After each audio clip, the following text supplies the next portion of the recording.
ईश्वर की शपथ लेता हूं। बड़े बड़े दिग्गजों को पछाड़कर राज्य में ऐसा सितारा उभरा जिसने उत्तराखंड की राजनीति को नई दिशा दे दी। पुष्कर सिंह धामी सरकार के पास खुद को साबित करने के लिए महज कुछ ही महीने थे। मार्च 2022 में उत्तराखंड में वो हुआ जो कभी नहीं हुआ था। विधानसभा चुनाव में बीजेपी को एक बार फिर बहुमत मिला, फिर बीजेपी की सरकार बनी और पुष्कर सिंह धामी दोबारा राज्य के मुख्यमंत्री बने। 16 सितंबर 1975 में पिथौरागढ़ के एक साधारण परिवार में जन्मे पुष्कर सिंह धामी कड़ी मेहनत और संघर्ष के बाद इस मुकाम तक पहुंचे हैं। पुष्कर सिंह धामी राज्य के लिए नई उम्मीद है। मुख्यमंत्री धामी का लक्ष्य है उत्तराखंड को 2025 तक देश का नंबर 1 राज्य बनाना। धामी के नेतृत्व में राज्य तेजी से विकास की ओर अग्रसर है। News 18 India diamond state summit में स्वागत कीजिए उत्कृष्ट उत्तराखंड के सपने को साकार करने में जुटे कर्मठ, जुझारू और जोशीले मुख्यमंत्री पुष्कर सिंह धामी का। तो जोरदार तालियों से स्वागत कीजिए उत्तराखंड के मुख्यमंत्री पुष्कर सिंह धामी जी का। और उनसे संवाद करेंगे, चर्चा करेंगे न्यूज 18 इंडिया और हिंदी डिजिटल के मैनेजिंग एडिटर ज्योति कमल जी।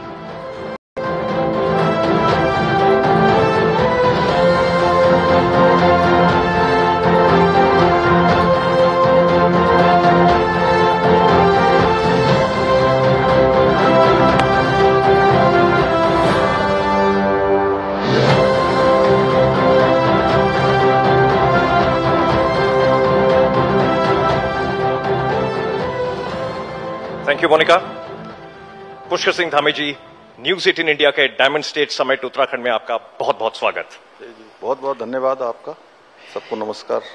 धामी जी, सैनिक परिवार से हैं आप, बड़ा सामान्य आपका बचपन, उसके बाद लखनऊ यूनिवर्सिटी आप पहुंचे, एबीवीपी के साथ आप जुड़े, उसके बाद राजनीति शुरू हुई, फिर आप मुख्यमंत्री बने।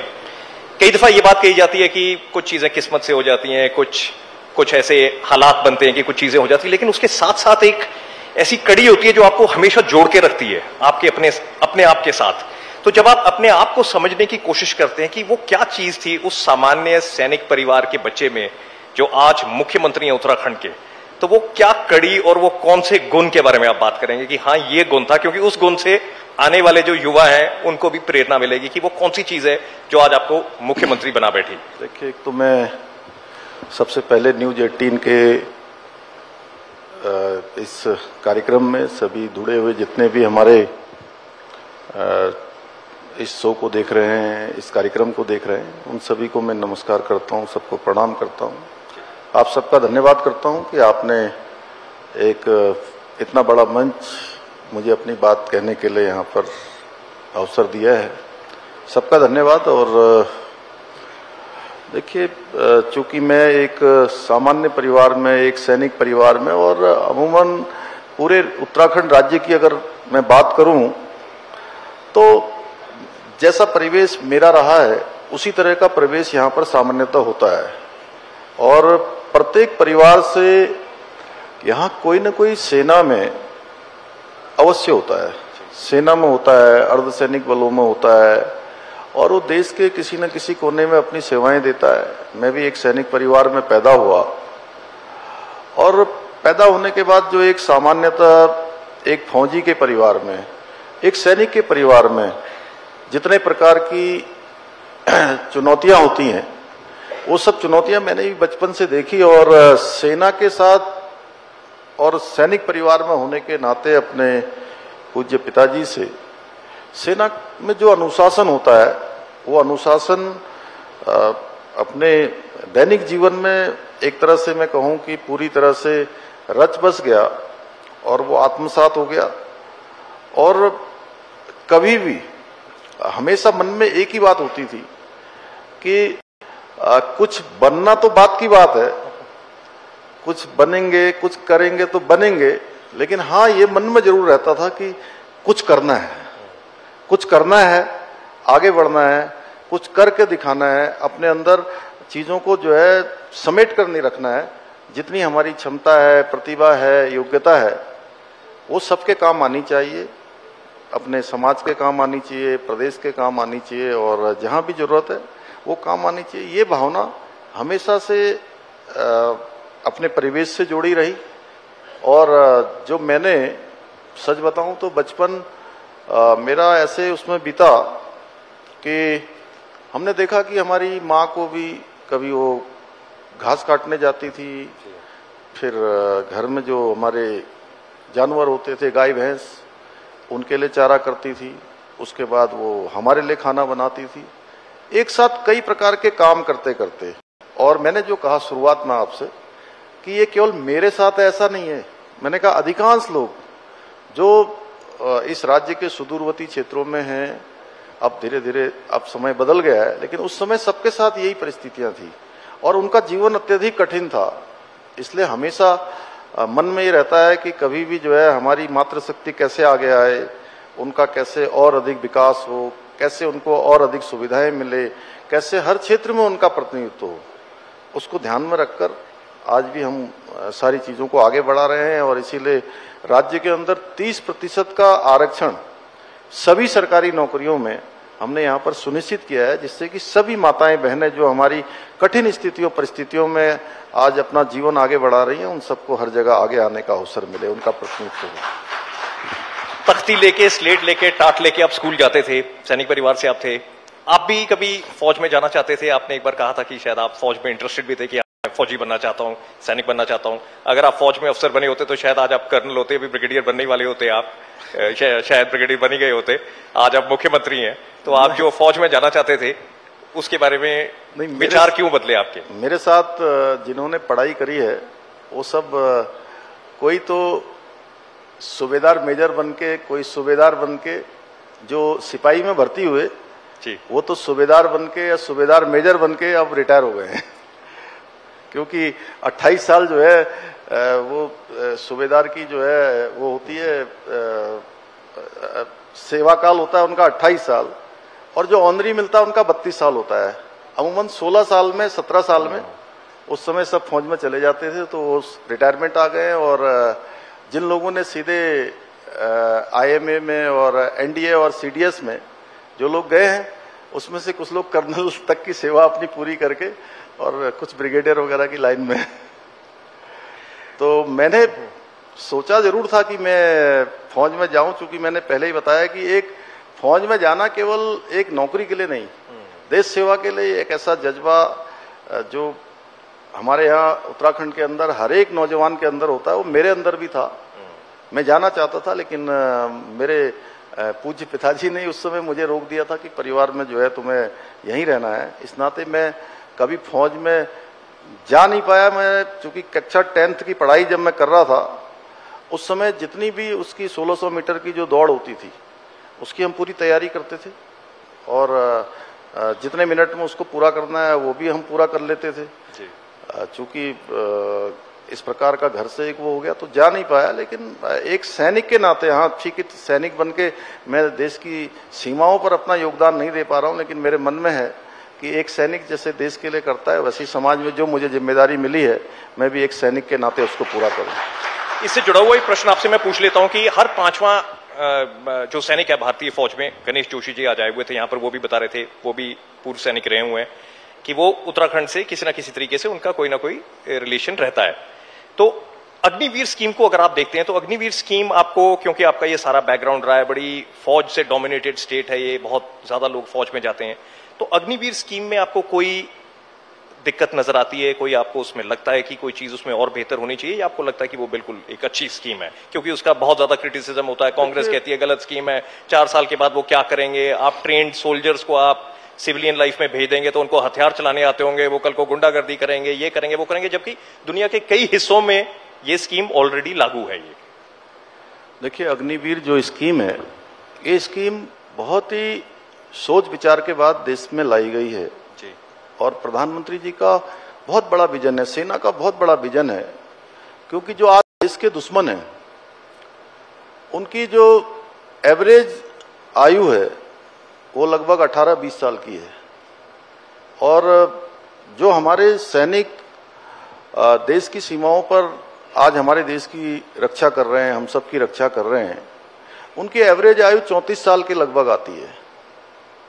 और जब अग्निवीर योजना, जब अभी तो चूंकि अग्निवीर का 1 साल ही हुआ है और ये अग्निवीर सब आ जाएंगे तो देश की जो हमारी सेना की एवरेज आयु है वह भी 20-22 वर्ष हो जाएगी, तो वो और जम के मुकाबला कर पाएंगे। और एक बड़ी संख्या हमारे जो प्रशिक्षित हैं, ट्रेंड नौजवान युवा उसमें से होकर आएंगे। और उन सब के लिए देखिए, जो ये कांग्रेस की आपने बात करी, कांग्रेस ने देश के अंदर 60 सालों तक शासन किया है और 60 सालों के शासन में देश के सैनिकों के साथ हमेशा धोखा किया।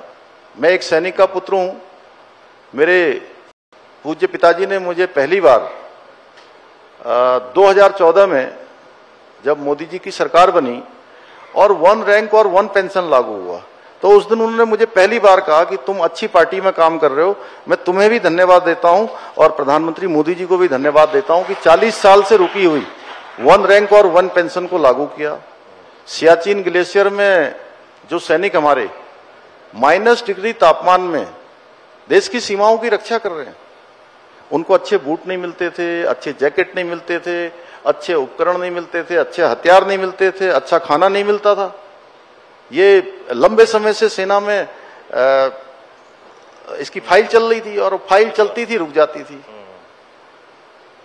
प्रधानमंत्री मोदी जी के आने के बाद ये सब स्वीकृतियां हुई और आज देश के सैनिकों को अच्छे बूट मिल रहे हैं, अच्छी वर्दी मिल रही है, अच्छे उपकरण मिल रहे हैं, अच्छा खाना मिल रहा है, तमाम प्रकार की जो फैसिलिटी मिल रही है, मनोबल बढ़ रहा है।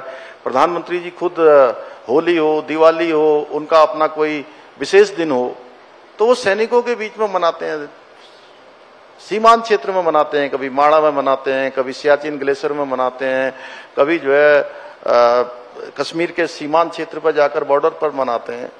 तो ये बिल्कुल फौज से काफी लोगों का नाता यहाँ जुड़ा हुआ है। जब आप लोगों से यहाँ पर मिलते हैं, कांग्रेस की जब आप बात सुनते हैं, कांग्रेस बार बार इसका विरोध करती है। कांग्रेस क्यों विरोध कर रही है इसका? किस बलबूते पर वो विरोध करते हैं कि ये चीज जो है ये गलत हो रही है? अब देश के अंदर एक ऐसा पिछले 10 सालों से एक ऐसा ट्रेंड बन गया है। अब मोदी जी के आने के बाद वो कहीं ना कहीं उनके अंदर हताशा है, निराशा है। और 2014 से पहले देश की जनता भी देखती थी और कांग्रेस के लोग क्या करते थे, हर दिन नया घोटाला होता था, नया घपला होता था। अब उनको घपले घोटाले करने को नहीं मिल रहे हैं, इसलिए केवल और केवल विरोध के लिए विरोध कर रहे हैं। उनके पास कोई मुद्दा नहीं है, कोई जन कल्याण की नीति नहीं है, कोई भी अच्छी स्कीम आती है उसका विरोध करने लगते हैं, लोगों में भ्रम फैलाने का काम करते हैं। इसीलिए अग्निवीर योजना, देखिए इतने सारे अग्निवीर, और सबसे बड़ी बात है कि अग्निवीर जो करके आएंगे उसमें से सभी सरकारों ने कह दिया, और हमने उत्तराखंड में तो पहले ही कहा था कि हम जो भी अग्निवीर करके आएंगे उन सबको हम जो है सेवा में कहीं ना कहीं स्थान देंगे, आपदा प्रबंधन में, 4 धाम में, पुलिस विभाग में, अन्य विभाग में, जहां भी, शिक्षा विभाग से लेकर स्वास्थ्य विभाग में, जहां जहां भी उनका उपयोग हो सकता है हम उनका उपयोग करेंगे, उनको अच्छी सेवा देंगे, यहाँ पर उनको सेवा का आगे अवसर देंगे। और हमारे गृह मंत्री जी ने भी कहा है, जो हमारे पहला मिलिट्री फोर्सेज हैं उसमें देंगे, रक्षा मंत्री जी ने कहा है उनको देंगे। और सबसे बड़ी बात है कि देखिए हरियाणा का चुनाव हुआ और अग्निवीर योजना का भ्रम जो है सबसे ज्यादा हरियाणा में फैलाया गया था, और अभी चुनाव का रिजल्ट आया है, हरियाणा के जवानों ने भी, हरियाणा के किसानों ने भी और हरियाणा के खिलाड़ियों ने भी भारतीय जनता पार्टी को चुना है। वहां डबल इंजन की सरकार चुनी है, क्योंकि उस सारा भ्रम लोगों का जो है इस चुनाव के बाद जो है समाप्त हो गया है कि ये झूठ और भ्रम की राजनीति करते हैं। आपसे जब मैंने सबसे पहले सवाल पूछा था कि ऐसी कौन सी आपकी खूबी है कि जिसके कारण वो आपका एक शुरू से जो आप बचपन से चलते चलते आज मुख्यमंत्री बने, शायद आप अपनी तारीफ नहीं करना चाहते होंगे, लेकिन जब आपसे बात बाहर औरों से कहीं से बात हो रही थी, या जो लोग बोलते हैं कि आप लगते बहुत शांत है लेकिन बहुत तेज है, बहुत परखी है, बहुत शार्प है, चीजों को परखते हैं बड़े तरीके से, और एग्जीक्यूशन जिसको कहते हैं, चीजों को करने की आप में क्षमता काफी ज्यादा, चीजों को रफ्तार के साथ करने की क्षमता। लेकिन इसके साथ ही अब आपके सामने मोदी जी ने एक चुनौती रख दी है कि तीसरा दशक जो है वो उत्तराखंड का दशक होगा। अब इस दशक में आपने उत्तराखंड को आगे लेकर जाना है। पैसे की कमी हर जगह होती है, आपके भी बड़े विजन रहे हैं कि 2025 तक हमने इसको नंबर 1 स्टेट बनाना है। तो जब आप उस विजन के साथ चलते हैं, इस तीसरे दशक वाली बात जो मोदी जी ने कही है उसको देखते हैं, और साथ में चैलेंजेस देखते हैं अपने सामने, चुनौतियां उत्तराखंड को नंबर 1 बनाने में, तो सबसे बड़ी चुनौतियां क्या नजर आती हैं और आप उनके लिए क्या करेंगे? देखिए चुनौतियां, चूंकि हमारा राज्य जो है हिमालय का राज्य है, सबसे बड़ी चुनौती तो यह है कि हमको प्रत्येक वर्ष यहाँ किसी न किसी रूप में आपदाओं का सामना करना पड़ता है। कभी भूस्खलन के रूप में, कभी अत्यधिक बर्फबारी के रूप में, कभी अत्यधिक जल भराव के रूप में, कभी बादल फटने के रूप में, अलग अलग तरीके से। और जो काम हम 10 सालों में, 15 सालों में, 20 सालों में खड़ा करते हैं, कोई बड़ा इंफ्रास्ट्रक्चर खड़ा करते हैं, वो एक आपदा आती है और हमारी 20 साल की जो मेहनत है वो शून्य हो जाती है। फिर हमको जीरो से शुरुआत करनी होती है। ये हमारे लिए बड़ी चुनौतियां हैं। दूसरा ये है कि अभी भी भारत सरकार में जितनी स्कीमें बनती हैं, उन सभी स्कीमों में पूरे देश के लिए एक समान स्कीम बनती है, जबकि जो हिमालय के राज्य हैं वहाँ की अपनी भौगोलिक परिस्थितियां अलग अलग प्रकार की हैं, अलग अलग वहाँ की चुनौतियां हैं। और हम अपने राज्य में, जहाँ हमारे यहाँ पर बड़ी संख्या में पर्यटन है, धार्मिक तीर्थाटन है, और पूरे साल भर अगर हम राज्य की बात करें तो जैसे हमारी यहाँ की जनसंख्या 1 करोड़ 25 लाख है, लेकिन हमको पूरे साल भर 10 करोड़ लोगों का इंतजाम करना पड़ता है। 10 लोगों की यहाँ पर हर प्रकार की जो व्यवस्था है उस व्यवस्था को जुटाना पड़ता है। अगर मैं बात करूं तो लगभग 4.5 करोड़ 4 करोड़ तो केवल हमारे जो है कावड़ यात्रा में कावड़ यात्री आते हैं। 4 धाम यात्रा में 50 लाख के लगभग लोग प्रत्येक वर्ष, हमारा एवरेज का 50 लाख का एवरेज ये आता है। अन्य सभी को अगर हम जोड़ दें तो वो 10 करोड़ के आसपास पहुंचता है। कभी थोड़ा बढ़ता है, कभी घटता है, लेकिन हमको जो भारत सरकार है, नीति आयोग है, जो हमको कंसीडर करता है वो हमारी जो जनसंख्या है उसके आधार पर करता है। तो ये हमारे लिए एक थोड़ा है। और पहाड़ों में जो काम करना है, भौगोलिक परिस्थिति के कारण से मैदानी क्षेत्र में जिस काम को हम बहुत कम में कर पाते हैं, वहां पर हमारा काफी सारा मैन पावर भी लगता है, काफी ज्यादा उसमें काम करना पड़ता है, दूर दूर तक चीजों को पहुंचाना पड़ता है। तो ये हमारे लिए चुनौतियां हैं, लेकिन उसके साथ साथ हमको प्रकृति द्वारा प्रदत्त, और हमारे प्रधानमंत्री मोदी जी ने जो बाबा केदार की भूमि से कहा था कि 21वीं सदी का तीसरा दशक उत्तराखंड का दशक होगा, तो और हम उस दिशा में ठीक प्रकार से आगे बढ़ रहे हैं और हमारी दिशा बिल्कुल सही जा रही है, सही डायरेक्शन में जा रही है। और अभी जो नीति आयोग भारत सरकार के जो इंडेक्स साल भर का सभी राज्यों के लिए जारी होता है, उस इंडेक्स में हमारा राज्य उत्तराखंड सभी राज्यों में पहले नंबर पर आया है। पहले नंबर पर उत्तराखंड का नाम आया। इसी प्रकार से ईज ऑफ डूइंग में हम अचीवर्स की श्रेणी में, स्टार्टअप में हम अब लीडर्स की श्रेणी में आ गए हैं। और हमने जो उत्तराखंड की जीएसडीपी को बढ़ाने का जो संकल्प लिया था कि अगले 5 सालों में, 7 सालों में हम उत्तराखंड की जो आय है, जीएसडीपी है, उसको हम दुगना करेंगे। उसमें 1.3% की गुना की वृद्धि हुई है, यानी कि लगभग 33% हमारी जो है ग्रोथ अभी तक आ चुकी है।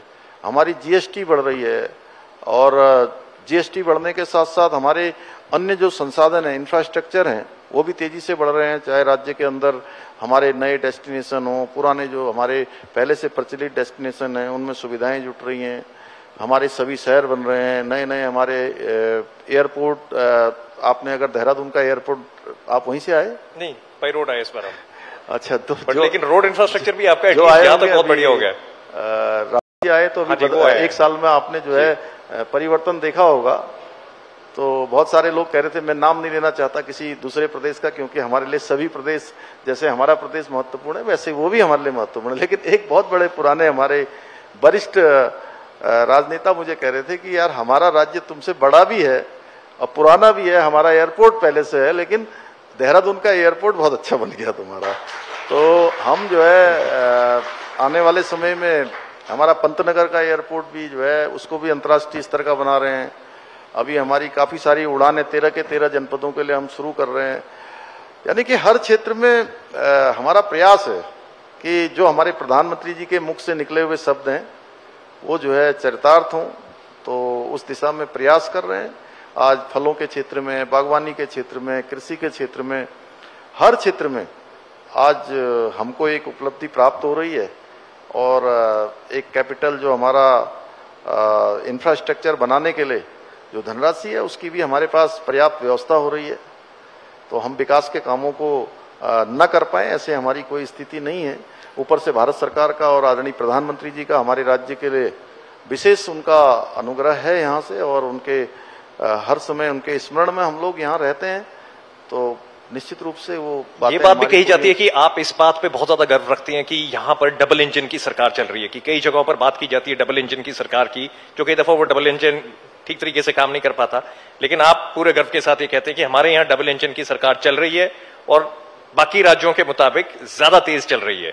तो आपको फर्क पड़ा है इस बात का, जैसा भी आप बता रहे थे, लेकिन क्या आपको उस डबल इंजन होने का डायरेक्ट फायदा हुआ है उत्तराखंड को? देखिए, बिल्कुल डबल इंजन के कारण से, और डबल इंजन केवल उत्तराखंड के लिए नहीं, डबल इंजन पूरे देश के लिए जरूरी है, क्योंकि डबल इंजन में मैं अगला सवाल यही पूछने वाला था कि क्या, क्योंकि आपका बीजेपी शासित राज्य है, तो क्या डबल इंजन सिर्फ यहीं पर काम करेगा, या जहां पर नहीं, मैंने कहा अगर पंजाब में जैसे आम आदमी पार्टी है वहां डबल इंजन चलेगा या नहीं चलेगा, वहां एक ही इंजन चलेगा? पूरे देश में देखिए ऐसा है कि डबल इंजन पूरे देश की जनता उनकी अच्छी तरह भली भांति सबके समझ में आ गया है कि जहां जहां भी डबल इंजन है वहां विकास तेजी से आगे हो रहा है, क्योंकि डबल इंजन में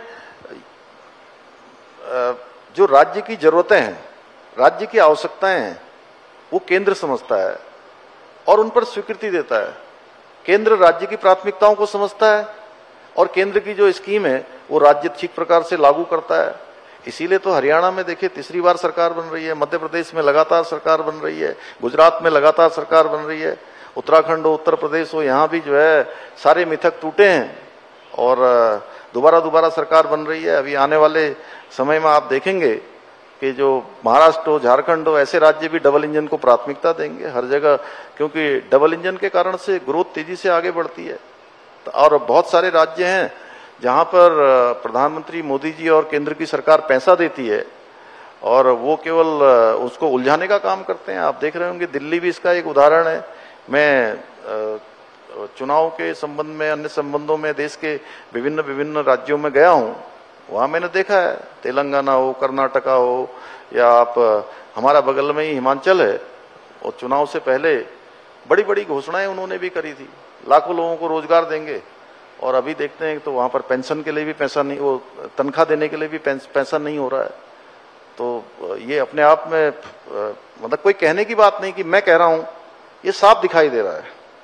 हिंदू आस्था के बड़े धाम है आपके यहाँ पर उत्तराखंड में, यमुनोत्री, गंगोत्री, बद्रीनाथ, केदारनाथ, इनको जोड़ने के लिए जो सड़कों का इंफ्रास्ट्रक्चर है, खास करके जो केदारनाथ धाम की तरफ भी जाता है, जो सड़कों का इंफ्रास्ट्रक्चर, उसके ऊपर आप क्या काम कर रहे हैं? आज हरीश रावत यहाँ थे, बार बार वो सड़कों की बात कर रहे थे कि सड़कें सब टूट गई हैं, सब बेहाल हैं, पॉटहोल सब जगह पर हैं, गड्ढे हैं। फिर उन्होंने गड्ढा ऐप की बात की कि इन्होंने कहा था कि ये गड्ढा ऐप होगी, गड्ढा ऐप से चीजें दुरुस्त होंगी, लेकिन कुछ नहीं हुआ और बड़े बड़े गड्ढे हो गए।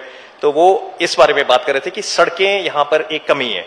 तो सड़कों को लेके क्या आपको दिक्कत आ रही है? अब आगे कितनी जल्दी हम देखेंगे कि सड़कें बिल्कुल दुरुस्त हो गई और ठीक हो गई? नहीं, ये बात आपकी बिल्कुल सही है कि इस बार जो ये मानसून का जो मौसम रहा है, इस वर्षा काल में काफी सड़कों का नुकसान हुआ है हमारा, और आपदा बहुत बड़ी आपदा आई थी। अभी केदार घाटी में 31 जुलाई की रात्रि को बहुत ज्यादा पानी बरसा, बहुत ज्यादा बरसात हुई, उसके कारण से 29 स्थानों पर जो है सड़क पूरी तरह से क्षतिग्रस्त हो गई, भूस्खलन हो गया, पुल भी क्षतिग्रस्त हो गए। हमारा घनसाली क्षेत्र में 3 जगह पर बड़ी आपदा आई, मैं तीनों जगह पर गया था, इसलिए मैं कह सकता हूं। और चाहे सुदूरवर्ती हमारा धारचूला का क्षेत्र हो, पिथौरागढ़ का क्षेत्र हो, नैनीताल हो, जनपद चमोली का, रुद्रप्रयाग का, उत्तरकाशी का, पौड़ी का, टिहरी में, और देहरादून और हरिद्वार, उधम सिंह नगर में कोई स्थान ऐसा छूटा नहीं, चंपावत तक मिलाकर, कि जहां पर आपदा ना आई हो। और आपदा में बड़ा नुकसान हुआ, सड़कों का नुकसान हुआ, लेकिन हमने जो है ये कहा है कि चूंकि जल्दी से जल्दी, देखिए एक बार पहले भी आपदा आई थी, लोगों ने उस समय की भी आपदा देखी और इस समय की भी आपदा, इस समय में त्वरित रूप से सारा काम हुआ और लगभग 20,000 से भी ज्यादा यात्री जिस दिन आपदा आई थी उस दिन केदार घाटी में दर्शन के लिए आए हुए थे विभिन्न स्थानों पर। 3 दिनों के अंदर हमने 20,000 के 20,000 लोगों को सुरक्षित जो है उस केदार घाटी से, वहां से सुरक्षित निकाला है। आपको मतलब लोगों ने फर्क ये देखा।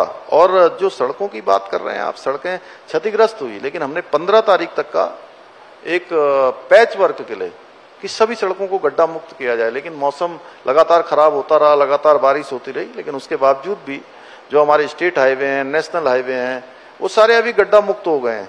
जो बचे हुए हैं, गड्ढा ऐप चल रही है अभी भी?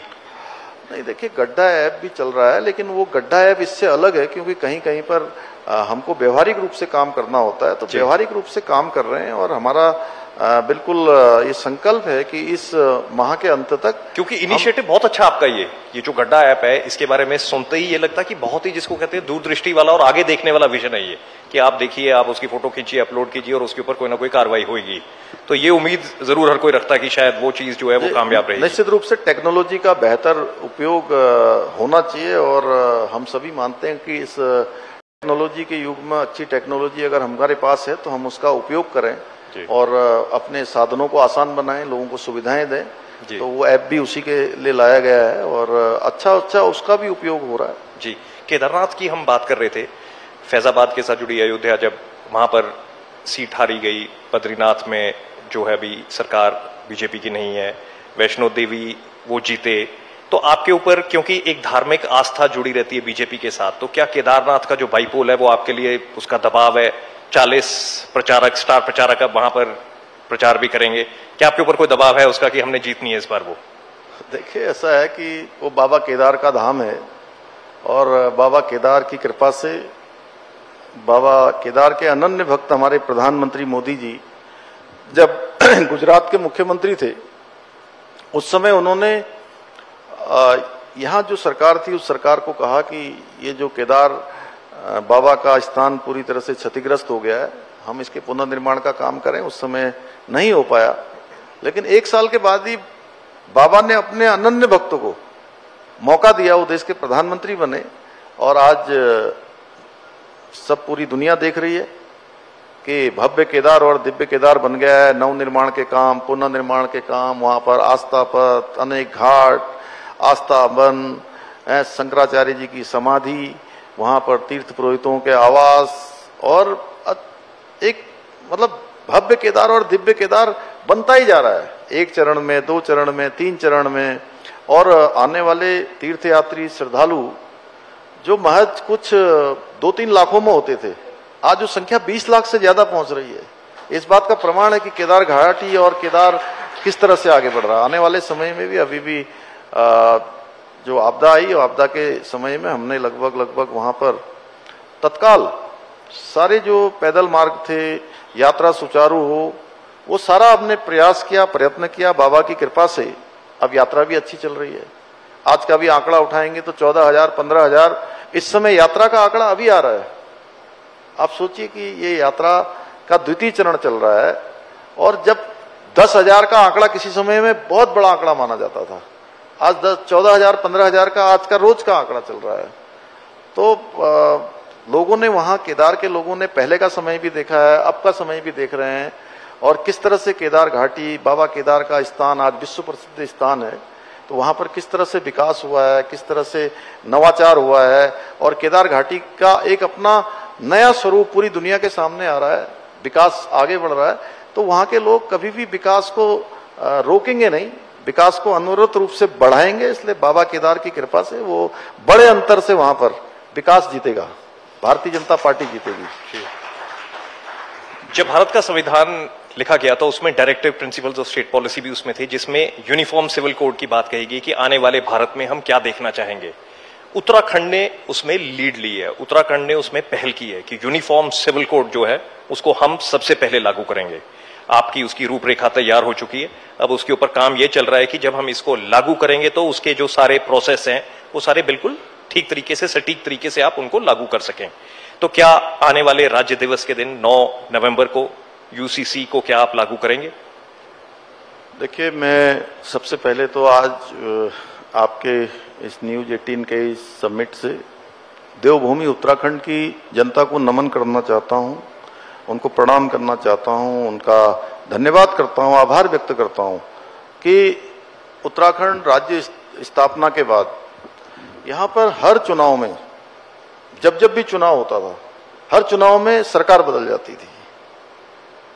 और 2022 के चुनाव में हम हमारे प्रधानमंत्री आदरणीय मोदी जी के नेतृत्व में, उनके मार्गदर्शन में यहाँ चुनाव में गए और हमने देवभूमि उत्तराखंड की जनता के सामने अपना ये हमारा संकल्प रखा कि हमारी नई सरकार बनेगी तो हम सबसे पहले एक कोई डिसीजन लेंगे तो वो डिसीजन होगा समान नागरिक संहिता को प्रदेश के अंदर लागू करेंगे, उस दिशा में हम काम करेंगे। और हमने पहला डिसीजन वो लिया और मुझे खुशी है आज कहते हुए कि हमने जनता के सामने जो संकल्प लिया था, जो हमने वायदा किया था, वो वायदा हम पूरा कर रहे हैं। और इसका श्रेय मैं उत्तराखंड की देवतुल्य जनता को देना चाहता हूं कि उन्होंने पहली बार मिथक तोड़ा, पहली बार एक परिपाटी बदली कि हर बार सरकार बदल जाती है।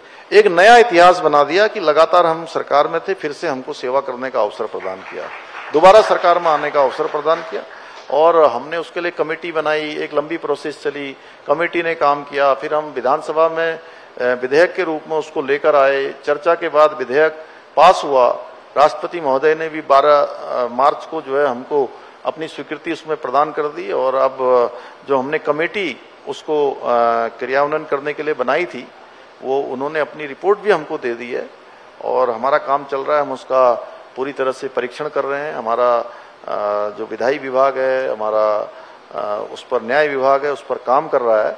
और काम करने के बाद चूंकि उसमें हमने कैबिनेट में अभी चर्चा करनी है, कैबिनेट में भी उसमें मंत्रिमंडल में चर्चा करेंगे और चर्चा करने के बाद जल्दी तिथियों का ऐलान करेंगे, क्योंकि उसमें एक बड़ा प्रोसीजर होने वाला है जी। चाहे वो विवाह विच्छेद का हो, उत्तराधिकार का हो, या लिव इन रिलेशनशिप में रहने वाले हों, इन सभी के बारे में, विवाह के बारे में, विवाह संबंध के बारे में, रजिस्ट्रेशन से संबंधित सभी पर वो ऐप भी एक उसका बना है, सबको घर बैठे ही सुविधा मिलने वाली है। तो इसमें हजारों लोगों ने काम करना है, हजारों लोग और उसमें उनकी ट्रेनिंग भी होनी है। तो प्रक्रिया चल रही है और चूंकि हम काफी आगे निकल चुके हैं, 90%। क्या लगता है आपको, कब तक इसके लागू होने के क्या संभावना आपको नजर आ रही है? नहीं, बहुत जल्द। अभी चूंकि क्या है कि हम कोई भी काम ऐसा नहीं करना चाहते, क्योंकि हमको ये गौरव, मुझे ऐसा पता लगा है कि बहुत सारी अलग राज्यों ने भी आपके इस कानून को मंगाया, उसकी परख कर रहे हैं कि हम भी इसको लागू कर सकें। तो आपके ऊपर ये दारोमदार भी देखिए एक तरीके से पड़ा हुआ है कि यही कानून शायद कई और जगहों पे भी लागू होगा। देश की आजादी के बाद पूरे देश का जो संकल्प था, बाबा साहब अंबेडकर जब संविधान बना रहे थे तो उस संविधान के अनुच्छेद 44 में भी इसका प्रावधान किया गया था। और इतना बड़ा लंबा कालखंड देश की आजादी का बीत गया, 75 साल से भी ज्यादा हो गए, और अब ये गौरव देवभूमि उत्तराखंड को प्राप्त हुआ है। देवभूमि उत्तराखंड की जनता ने ये अवसर यहाँ वो लेकर आए हैं, तो हम उसको बहुत शानदार तरीके से, ठोस तरीके से सारी चीजें तय करते हुए, सारी चीजों पर ठोक बजा के काम करते हुए कि अच्छे तरीके से एक मॉडल के रूप में, जैसे जब आप यूसीसी जैसे गंगोत्री हमारे यहाँ से निकलती है, माँ गंगा यहाँ से निकलती है और पूरे देश में जाती है, पूरे देश को जल और जीवन देने का काम करती है। तो ये जो समान नागरिक संहिता की गंगोत्री है, जो देवभूमि उत्तराखंड से निकली है, वो सबको लाभ दे, हम ऐसा सोच के भी जो है उसमें सारे प्रावधान कर रहे हैं, सारे काम कर रहे हैं। जब यूसीसी की बात होती है, जब यूसीसी को आप ध्यान से देखते हैं, तो उसमें ऐसा कुछ नजर नहीं आता कि किसी खास धर्म के विरुद्ध उसमें कोई चीज लिखी हो, क्योंकि यूसीसी सबके ऊपर लागू होगा। वो हिंदुओं के ऊपर भी लागू होगा, सिखों के ऊपर भी लागू होगा, ईसाइयों के ऊपर भी लागू होगा, मुसलमानों के ऊपर भी लागू होगा, कोई और धर्म हो, बौद्ध, उनके ऊपर भी लागू होगा, कोई और भी धर्म अगर भारत में, उनके ऊपर भी लागू होगा। लेकिन फिर भी ऐसा एक इंप्रेशन बनाया जाता है जैसे पुष्कर सिंह धामी मुस्लिम विरोधी हैं, वो मुसलमानों के अगेंस्ट काम करते हैं। ऐसी एक परसेप्शन या ऐसी एक फीलिंग क्यों आती है, जबकि यूसीसी जो है वो सारे धर्मों के ऊपर बैठेगा? जब उसका क्रिटिसिज्म होता है वो सिर्फ एक धर्म के साथ जुड़कर उसका आता है। तो ये इसको कैसे समझते हैं आप, कैसे देखते हैं इसको आप? देखिए, यूसीसी के बारे में मैंने पहले कहा कि यूसीसी पुष्कर सिंह धामी लेकर नहीं आया है। यूसीसी सबसे पहले भारत के संविधान के अनुच्छेद 44 में बाबा साहब भीमराव अंबेडकर समेत सभी संविधान बनाने वालों ने उसका प्रावधान किया है, एक बात। दूसरी बात, देश की आजादी के बाद से लेकर देश का संकल्प था कि देश के अंदर सबके लिए समान कानून होना चाहिए। तीसरा, देवभूमि उत्तराखंड की जनता ने उस पर अपना मैंडेट दिया है। जी। देवभूमि की जनता ने ही हमसे कहा कि भाई आपको ये बनाना है, इसीलिए वो सरकार में लेकर आए हैं। इसलिए किसी के खिलाफ तो हो ही नहीं सकता। ये तो देश की आधी आबादी का, मैं सच कहूं तो देश की आधी आबादी का ये पूरा कानून है। 50% जनसंख्या के लिए 100% का कानून है, महिलाओं के लिए, उनके सशक्तिकरण के लिए भी, उनकी सुरक्षा के लिए भी। इसमें बच्चों का भी प्रावधान है कि उनके उत्तराधिकार का क्या होगा। इनमें बुजुर्गों का उनकी सुरक्षा का भी पूरा ध्यान रखा गया है। जो देश के अंदर लिव इन रिलेशनशिप में रहने वाले लोग थे, उनके लिए कहीं कोई कानून नहीं बना। ये कानून भी देवभूमि उत्तराखंड में ही बना है पहली बार। और वो जब हमने पहले दिन, जिस दिन यूसीसी हमारा विधेयक के रूप में आया, तो मुझे देश के अनेक लोगों स्थानों से लोगों की फोन कॉल्स आए कि अरे आपने तो इस पर भी जो है पहरा लगा दिया। कुछ लोग कहने लगे कि आप बेडरूम तक पहुंच गए, तो इसके पीछे आपका क्या हेतु है। तो हमने उनसे कहा कि देखिए, हमारा किसी की निजता को भंग करना हमारा कोई उद्देश्य नहीं है, ये हमारा कोई काम नहीं है। लेकिन ये जो बच्चे आज लिव इन रिलेशनशिप में रहते हैं, अभी अच्छे संबंध होते हैं। अब ये लिव इन रिलेशनशिप का जो आप कानून लेकर आए हैं, उसके ऊपर भी ये बीच में बात कही जा रही थी कि ये दकियानूसी कानून है, ये पिछली सोच है कि लिव इन रिलेशनशिप के ऊपर भी ये जांच पड़ताल करने की कोशिश कर रहे हैं। लेकिन वो भी आप बड़ी सोच समझ के उस कानून को लेकर आए, उसके बारे में बताएं। मैं बताना ही चाहता हूं, क्योंकि देखिए, कभी आपस में बच्चे अपनी एक दूसरे के साथ सहमति के साथ रहते हैं, उनके संबंध अच्छे होते हैं, लेकिन कुछ समय के बाद संबंध खराब हो जाते हैं। आपस में झगड़ा होता है, मारपीट होती है, क्राइम हो जाता है, और माता पिता को पता नहीं होता है कि बेटा कहाँ है, बेटी कहाँ है। और आपने देखा होगा, बेंगलोर में घटना हुई, देश के अन्य शहरों में घटना हुई कि उनकी डेड बॉडी के पीस करके सूटकेस में डाल दिए गए। और तब जब माता पिता को कुछ पता ही नहीं है कि बेटा कहाँ है, बेटी कहाँ है, पूरे जीवन भर उनके रोने के सिवा उनके पास क्या बचता है। इसलिए हम ये भी जो हमने प्रावधान किया है इसमें, ये केवल और केवल उन बच्चों की सुरक्षा के लिए किया गया है, उनके जीवन को बचाने के लिए किया है। उसमें भी ये बात हम चर्चा कर रहे थे, तो ये बात आ रही थी कि उसमें सारा इलेक्ट्रॉनिक डेटाबेस बनेगा, जिसमें सारी चीजें उसके अंदर डाली जाएंगी कि अगर किसी की लिव इन रिलेशनशिप है, उसकी रजिस्ट्री होगी, वो उसमें डाली जाएगी, ताकि अगर कोई और कहीं पर शादीशुदा है और उनको शक पड़ता है कि इनकी कहीं और कोई लिव इन रिलेशनशिप ना चल रही हो, वो नाम डालेंगे तो सिर्फ ये बताएगा कि हाँ या ना, कि इनकी कोई लिव इन रिलेशनशिप चल रही है या नहीं। उसमें उनकी प्राइवेसी भी मेंटेन रहेगी, लेकिन ये सूचना भी वहां पर मिलेगी। तो इन चीजों से कई चीजें रुकेंगी और कई चीजों पर आप पहले से ही कंट्रोल में ला सकते हैं कि ये रजिस्ट्री जरूर आपको लाजमी करानी पड़ेगी अगर 30 दिन से ज्यादा आपकी लिव इन रिलेशनशिप अगर चल रही है। तो शायद इसके ऊपर भी काफी मंथन इस वक्त चल रहा है कि कैसे इसको हम प्रोसेस इसका बनाएं। देखिए, सुरक्षा और उनकी हर प्रकार से सुरक्षा जो है, इसको ध्यान में रख के ये प्रावधान इसमें किया गया है। इसके साथ साथ आपने यह भी देखा होगा कि बहुत बार तो संबंध अच्छे होते हैं, फिर संबंध खराब हो जाते हैं, फिर पुलिस में रिपोर्ट होती है, मुकदमेबाजी होती है, न्यायालय के चक्कर लगते हैं, पूरा उनका इसी में चला जाता है सारा। तो ये सब भी इससे जो है बिल्कुल मिनिमाइज होगा, कम होगा। तो इसलिए सबकी बेहतरी के लिए हम लेकर आए हैं। और ये कहना कि किसी को टारगेट कर रहे हैं, ये राज्य तो बहुत शांत लोगों का राज्य है, बहुत प्रेम पूर्वक रहने वालों का राज्य है। आपस में बहुत सबके मधुर व्यवहार एक दूसरे के साथ होते हैं। हम सब लोग सारे त्योहार, सारे पर्व, सारी खुशियां, सभी प्रकार की चुनौतियां एक साथ मिलकर जो है यहाँ पर हम लोग रहते हैं। तो टारगेट करने जैसी कहीं कोई बात नहीं है। हाँ, देवभूमि है जी, और देवभूमि का अपना एक स्वरूप है जी, वो हमेशा बना रहना चाहिए। ये बड़ी बात आप बता रहे हैं कि इसमें टारगेट करने वाली कोई बात नहीं है। समय का हमारा थोड़ा अभाव है, 2-4 चीजें मैं आपसे और पूछना चाहूंगा कि इसी से जुड़ी हुई एक और बात है कि लव जिहाद की बात होती है, थूक जिहाद की बात होती है, लैंड जिहाद की बात होती है, डेमोग्राफिक जिहाद की बात होती है। तो ये जिहाद शब्द भी जो जुड़ जाता है, इससे लगता है बार बार कि किसी एक पर्टिकुलर कौम को, किसी एक पर्टिकुलर धर्म के अगेंस्ट की बात की जा रही है। और ये बात भी साफ है कि ऐसा नहीं है कि सरकार ने जिहाद वर्ड यूज कर दिया, वो प्रचलित हो गया, किसी कारण से प्रचलित हो गया।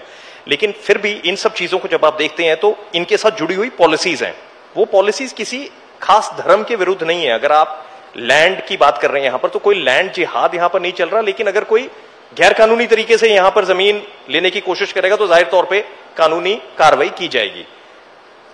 मैं आपसे केवल एक बात, जरूर आपने मेरे से बहुत सवाल पूछ लिए, एक छोटा सा मैं पूछ लूं? बिल्कुल। कोई जमीन है, सरकारी जमीन है जी, वहां पर कब्जा करना, अतिक्रमण करना किसी भी रूप में जी, क्या वो ठीक है? कब्जा करना गलत है, अतिक्रमण करना, इंक्रोचमेंट करना गलत है, किसी भी धर्म का करना गलत है। तो हमने उसको हटाया है जी। और ये जिहाद शब्द इसलिए कहा कि जहां पर भी कहीं पर भी केवल कॉन्स्पिरेसी की जा रही है, धोखे में रख के कोई काम किया जा रहा है, चाहे वो लैंड के मामले में हो, चाहे वो हमारी बेटियों के बारे में हो, हमारी बहनों के बारे में हो, या किसी भी अन्य मामले में, चाहे आज वो देख रहे हैं, आपने वीडियो देखा होगा कि खाने में थूक दिया जा रहा है, खाने की चीजों को गंदा कर दिया जा रहा है, दूषित कर दिया जा रहा है। ये कहां तक उचित है? कौन अच्छा मानेगा इसको? कोई भी करेगा तो उचित नहीं होगा। कोई भी मतलब उचित ये नहीं बात है, है कि अगर मुसलमान थूकेगा तो वो गलत है और हिंदू थूकेगा तो वो सही है। नहीं, तो कोई भी नहीं। हमने कहा कि तो जो आपकी भी बात इस ये है प्रकार कि का कोई भी करेगा तो वो गलत है। जो भी करेगा उसके जी। खिलाफ हमने कहा है कड़ी से कड़ी कार्रवाई करेंगे। जी जी। यहाँ पर। तो मैं और देवभूमि में किसी भी कीमत पर जो है इस प्रकार की चीजों के लिए कोई स्थान नहीं है। बिल्कुल। और तो मैं जो बार बार आपसे पूछ रहा था, मैं इसीलिए ये बार बार पूछ रहा हूं कि आपकी सोच एक तरीके से चल रही है, कानूनी तरीके से, कि कौन सी चीज गलत है, कौन सी चीज सही है, लेकिन उसके साथ एक माहौल ऐसा बन जाता है कि ये किसी एक धर्म के विरुद्ध है। तभी मैं बार बार ये पूछ रहा हूं कि ये सबके ऊपर लागू हो रही है चीजें, किसी एक धर्म के ऊपर नहीं हो रही। देखिए, सबके ऊपर लागू होगा जी। इसका धार्मिक और राजनीतिक कोई प्रयोजन नहीं है। इसका प्रयोजन केवल न्याय है। हम न्याय के आधार पर काम करने वाले हैं। हम तुष्टीकरण किसी का नहीं करने वाले हैं। जो भी गलत काम है वो किसी धार्मिक आधार पर किसी को हम दंडित करने वाले हों, कार्रवाई करने वाले हैं, ऐसा नहीं है। जहां भी अतिक्रमण है हम अतिक्रमण हटा रहे हैं। कोई बहन बेटियों के साथ जो है धोखा कर रहा है, गलत तरीके से झूठ बोलकर, बहलाकर, फुसलाकर उनकी जिंदगी खराब कर रहा है, तो हम किसी कीमत पर उसको जो है नहीं करेंगे। कोई जो है खाने को दूषित करेगा तो उसको बिल्कुल नहीं जो है हम वो करेंगे। कोई हमारे यहाँ पर मतांतरण करवा रहा है, धर्मांतरण करवा रहा है, वो भी जो है बहलाकर, फुसलाकर या डराकर, धमकाकर, वह भी हम किसी कीमत पर।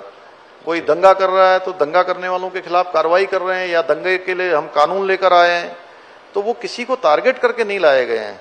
हम चाहते हैं भी देवभूमि में शांति रहनी चाहिए, कानून का राज होना चाहिए, कानून व्यवस्था अच्छी होनी चाहिए। यहाँ पर जो है शांति प्रिय लोग हैं, यहाँ का माहौल नहीं बिगड़ना चाहिए। देवभूमि की अपने पूरी दुनिया के अंदर एक पहचान है, वो पहचान बनी रहनी चाहिए। उसके लिए हम कानून बना रहे हैं, उसके लिए कार्रवाई कर रहे हैं। तो ये केवल वो लोग कह रहे हैं जो लोग इसी के नाम पर आज तक राजनीति करते रहे हैं। आज तक लोगों को डराकर कि भाई आपने अगर हमारे साथ खड़े नहीं हुए तो आपको जो है वो दूसरी पार्टी वाले लोग इस तरह से जो है कर देंगे, आप उनके लिए आप खतरा हैं या वो आपके लिए खतरा है। तो आज उनकी दुकान बंद हो रही है। वो देख रहे हैं न्याय का शासन हो रहा है, सबका साथ, सबका विकास, सबका विश्वास, सबका प्रयास जब ये चल रहा है तो उनको लगता है कि क्या कहें। तो वही भ्रम की जो बात मैंने कहा, लोगों के मन में संदेह करना, भ्रम करना, झूठ फैलाना, गलत बातें करना, तथ्यहीन बातें करना। धामी जी, प्रश्न बहुत है मेरे पास, लेकिन अब समय भी धीरे धीरे खत्म हो रहा है, तो आपसे एक सवाल और मैं पूछूंगा, एक दो सवाल और। एक ये कि जब आप उत्तराखंड का विजन लेकर आगे चल रहे हैं, आपको क्या नजर आ रहा है कि भविष्य का उत्तराखंड क्या होगा? अगर आप 5 साल आगे देखेंगे, 10 साल आगे देखेंगे, आपने इंडस्ट्रियल रिलेशंस में भी पढ़ाई की थी लखनऊ यूनिवर्सिटी से, ह्यूमन रिसोर्सेज में भी आपने पढ़ाई की वहां पर, उसके बाद आपने लॉ भी किया। तो जब आप इन सब चीजों को जोड़ के एक इंडस्ट्रियल पॉलिसी, एक इंडस्ट्रियल विजन के साथ आप उत्तराखंड का भविष्य देखते हैं, तो क्या भविष्य नजर आता है आपको 5-10 साल आगे? देखिए, उत्तराखंड देवभूमि है और यहाँ भगवान की बहुत बड़ी कृपा है, प्रकृति का बहुत बड़ा आशीर्वाद है। हमारे पास भौगोलिक परिस्थितियां अलग हैं, जहाँ हमारे पास हिम के बड़े बड़े ग्लेशियर हैं। 70% से अधिक हमारा राज्य वनों से आच्छादित है, नदियों से आच्छादित है, देवों से, देव स्थानों से आच्छादित है। वहीं हमारे पास पूरी तराई है, कृषि बाहुल्य क्षेत्र है। हमारे पास इंडस्ट्री के लिए भी जो है बड़ा स्थान है और देश दुनिया की बड़ी इंडस्ट्री यहाँ पर आई है। हमने पिछले सालों में देहरादून में इन्वेस्टर समिट का आयोजन भी किया, जिसमें शुरू में हमको लगता था कि हमको 2 लाख करोड़ के निवेश मिलेंगे या उनके साथ एमओयू होंगे, लेकिन जब हम आगे बढ़े तो 3,54,000 करोड़ के एमओयू हमारे साथ देश दुनिया के लोगों ने करे।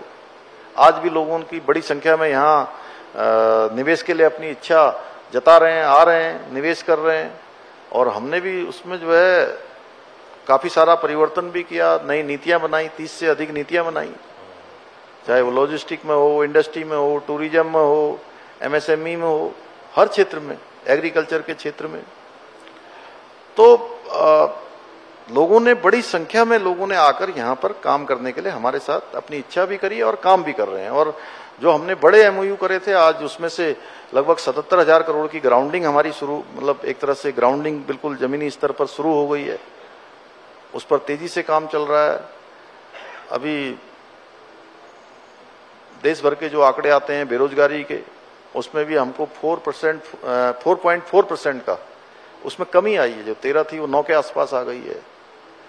इस तरह से हम आज हर क्षेत्र में कहीं जो हमने सोचा है और हमारे प्रधानमंत्री जी के मुख से निकले हुए शब्द थे, वो शब्द अनायास ही नहीं निकले। वो बाबा केदार के प्रांगण में निकले, बाबा शिव की नगरी में निकले, केदार धाम में निकले कि 21वीं सदी का तीसरा दशक उत्तराखंड का दशक होगा। तो ठीक उसी दिशा में आगे बढ़ रहे हैं। आज हमारे यहाँ पर पर्यटन के क्षेत्र में तेजी से विकास हो रहा है। इतने पर्यटक आ रहे हैं कि कई बार हमको सोचना पड़ रहा है कि दिल्ली से देहरादून की एलिवेटेड रोड जब हमारी बनकर तैयार हो जाएगी तो देहरादून में हम अभी से वो हमारे लिए एक चुनौती होगी कि जितने लोग आज हैं उससे जस्ट दुगने लोग यहाँ पर होने वाले हैं। उन सब की हम व्यवस्था कर रहे हैं जी। हमारी जीएसडीपी दुगनी हो जाएगी तो निश्चित रूप से वो भी हमारे लिए विकास के लिए, आगे के लिए हमारे पास हमारा खजाना भरा होगा। रोजगार के लिए हमने चूंकि पहले से हमारा रोजगार जो है एक प्राथमिकता रही है, चाहे उस सरकारी नौकरियों में हो या हमारे निजी क्षेत्र में हो। सरकारी क्षेत्र में अभी लगभग 18,000 पिछले 3 सालों में 18,000 नियुक्तियां हमने पूरी पारदर्शिता के साथ की है। हम देश का सबसे सख्त नकल का कानून उत्तराखंड में लेकर आए हैं और एक भी नकल का कानून लाने के बाद एक भी किसी भी नियुक्ति पर कोई प्रश्न चिन्ह कहीं नहीं उठा, कोई न्यायालय में नहीं गया। गरीब माता पिता के बेटे बेटियों को आज विश्वास हो गया है कि हम मेहनत करेंगे, परिश्रम करेंगे, अच्छी तैयारी करेंगे तो निश्चित रूप से हमारा नंबर आएगा। योग्यता प्रतिभा का आज सम्मान हो रहा है हर जगह पर जी। तो मैंने आपको सुना था कि जब जी आप बोलिए। नहीं, बस मैं ये कह रहा था कि मैंने सुना था कि जब आप मुख्यमंत्री बनने के बाद मोदी जी को मिलने गए थे, उन्होंने आपको बुलाया था तो आप काफी घबराए हुए थे कि मोदी जी को मिलने जा रहे हैं। आपके दिमाग में एक उनका, जिसको कहते हैं ना, एक हवा बना हुआ था कि वो आपको डराएंगे, मतलब आप डर जाएंगे उनको मिलकर या कुछ। तो लेकिन आप अपनी नजरें ही नहीं मिला रहे थे उनसे, आप इधर उधर देख रहे थे आप। फिर उन्होंने आपसे बातचीत की, लेकिन आज उन्होंने आपको ये एक चुनौती भी दी है कि तीसरा दशक जो है इस सदी का वो उत्तराखंड का दशक होगा। इसके साथ ही मैं ये कहूंगा कि जब हम लोग छोटे थे तो हम स्काउट्स एंड गाइड्स में जब होते तो उसमें अलग अलग राज्यों के गाने हम सबसे उसकी प्रैक्टिस कराते थे। वो तो हम गलत गलत कुछ भी बोलते रहते थे। तो उसमें एक उत्तराखंड का गाना भी होता था, बेड़ पाको पाड़ मासा, पता नहीं क्या है उसकी जो शब्दावली, कुछ मैं उल्ट-पुल्ट बोल रहा हूँ, लेकिन आपसे एक बार वो गाना सुनना चाहेंगे क्योंकि वो उत्तराखंड से जुड़ा हुआ गाना है। और हम चाहेंगे कि जो सब यहाँ पर बैठे हुए हैं, जो आपके उत्तराखंड के इतने नौजवान यहाँ पर है, वो आपके साथ सुर में सुर मिलाकर बुलंद आवाज में वो गाना एक बार जरूर हमारे को सुनाएंगे। ज्यादा नहीं, एक लाइन ही, लेकिन आपने वो लाइन 2 बार जरूर बोलनी है। आप भी गाइएगा। मैं तो गलत मतलब बोलूंगा, इसलिए मैं कोशिश नहीं करूंगा। आप 2 बार बोलेंगे, दूसरी बार वो सारे आपके साथ जुड़ेंगे। चलिए भाई। बेड़ुपाको बारुमास, बेड़ुपाको बारुमास, नरण का फल पाको चैत मेरी छैला, नरण का फल पाको चैत मेरी सैला। बहुत बढ़िया धामी जी, बहुत बढ़िया। उत्तराखंड हमारे देश का एक अभिन्न हिस्सा है, बहुत महत्वपूर्ण हिस्सा है। डायमंड स्टेट समिट में उत्तराखंड की इस एडिशन में न्यूज 18 इंडिया के साथ जुड़ने के लिए, अपना समय निकालने के लिए धामी जी बहुत बहुत धन्यवाद। बहुत बहुत धन्यवाद आपका। मुख्यमंत्री जी कृपया आप मंच पर बने रहें। अब मैं गुजारिश करूंगी MDN group editor in chief network 18 Rahul Joshi ji, please वो मंच पर आएं और मुख्यमंत्री जी का धन्यवाद करें।